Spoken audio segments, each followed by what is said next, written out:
Good morning. Today I'm going to talk to you about World War I and the contribution of soldiers from the British Empire to the conflict. World War I started in 1914 and it was a brutal and bloody conflict in which 8 million soldiers lost their lives. 9 million soldiers were also killed in the fighting. Many more went home damaged physically and mentally. Today marks 102 years since World War I ended.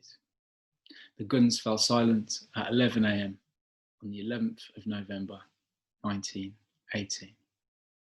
Now you may have seen people wearing poppies out and about. Well, those poppies are worn as a sign of remembrance for all those that died in World War I and for those that also lost their lives in wars since. Now, over 100 countries were involved in the conflict. It's a truly global conflict. Now, all of the nations fighting, they needed soldiers, they needed people to build and make things. So countries like Britain and France, who were short of men to fight, recruited men from their empires. Now their empires were lands, places far, far away that they controlled, and they enlisted, recruited men from these empires. You can see the poster on the right appealing to men of the British Empire to answer the call, fight for the mother country, as it was sometimes known. It was successful. 3 million soldiers and labourers from all across the empire served alongside the British Army in World War I. Now, historian David Olusoga has called this the World's War, and he looks at the lives and the stories of the men who served from the British Empire and other empires. So if we look at this map here of the world in 1914, we can see the British Empire in the orange, and we can also see the French Empire in the red as well. And if we look at the contributions from across the British Empire, Canada sends nearly 500,000 men to serve. 15,000 soldiers go from the Caribbean, 10,000 of those from Jamaica alone. 2.5 million Africans served as soldiers and labourers on all sides. The British had African soldiers, the French too, even the Germans employed Africans to fight and serve. Australia, New Zealand made a huge contribution to the British cause, sending 300,000 and 130,000 men respectively. But one country stands above all in its contribution, and that's India. 1.5 million men served and worked for the cause in World War I. Today I'm going to look at a specific soldier and his contribution, what it was like for him when he fought in the trenches of World War I. I'm going to tell you about a man called Ganga Singh. Singh found himself in a very strange country for the first time, listening to a very strange language in a terrible, frightening environment. As I read Ganga's story, I'd like you to imagine being in his footsteps and imagine his experiences.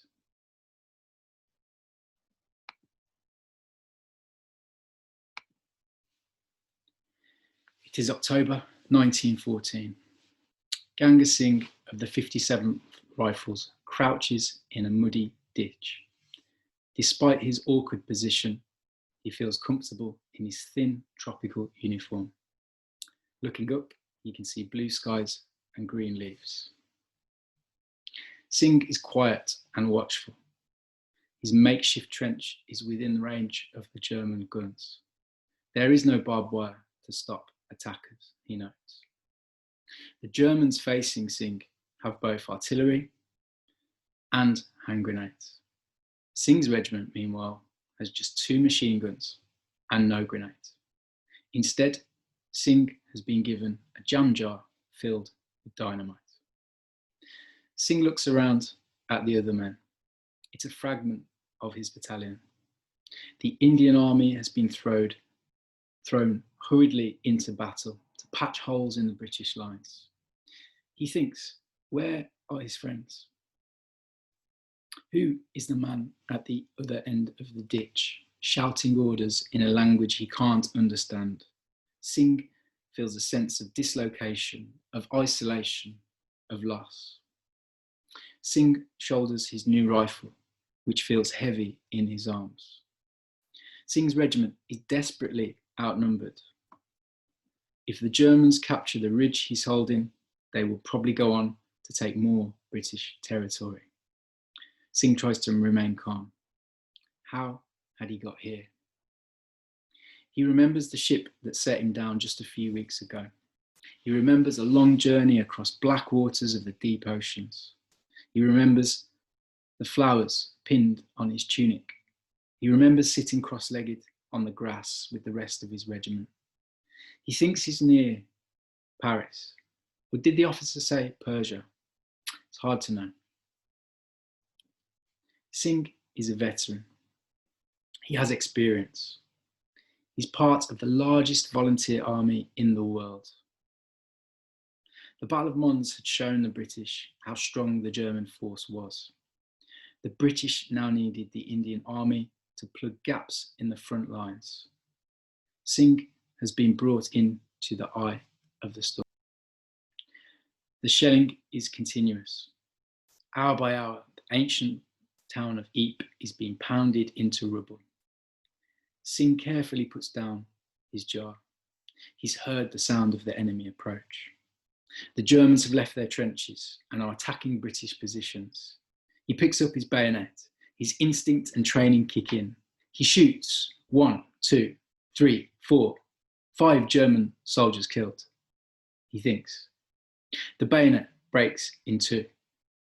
He picks up a sword, ignoring the jam jar. He fights on until he collapses, wounded.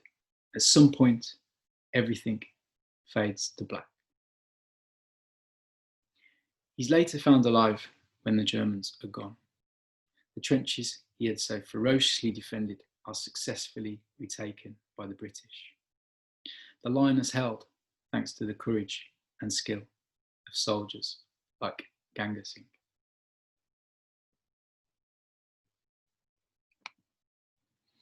Now, Britain's war debt in World War I numbered around about 700,000, and the rest of the empire, their war dead ranked at around about 200,000.